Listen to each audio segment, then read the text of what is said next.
Everyone has been wondering about the Cayo Perico Heist solo nerf. In this video, I will explain all the changes to the heist, as well as the surprising opportunity to make more money. The first change made by Rockstar was to slow down the Cayo Perico Heist replayability. The cooldown timer used to be 15 minutes, but it is now 3 hours and 12 minutes, or 4 in-game days if you complete it solo. The method for enabling hard mode remains unchanged. After the cooldown, you will have 48 minutes to activate hard mode for the heist.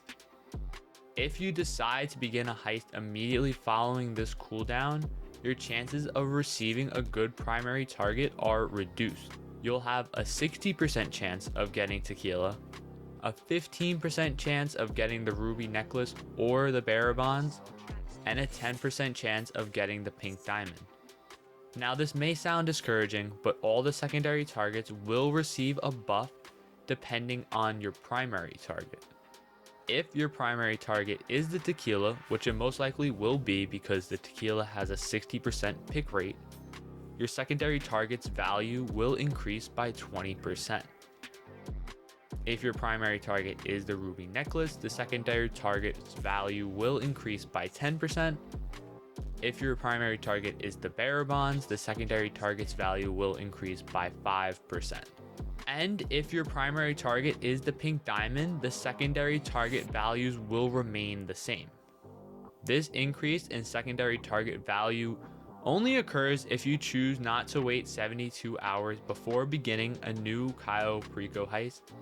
The 72-hour cooldown is not an in-game timer. The timer will continue even if your console is turned off.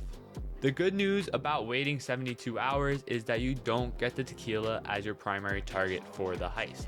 Your chances of stealing bearer bonds and the ruby necklace have both increased to 40%, while your chances of the pink diamond is increased to 20%. However, none of the secondary targets values will be buffed during this heist. Now let me share my thoughts on these changes. After going over the numbers, solo players can now make more money by completing the Cayo Perico heist, but they have to wait longer. Instead of 1.3 million every hour or so, players can earn up to 1.5 and 1.8 million every 3 hours if they complete the heist elite challenge, steal money from El Rubio's vault, and complete the heist on hard mode. Now, I wouldn't recommend waiting 3 real-life days before beginning another Cayo Perico heist.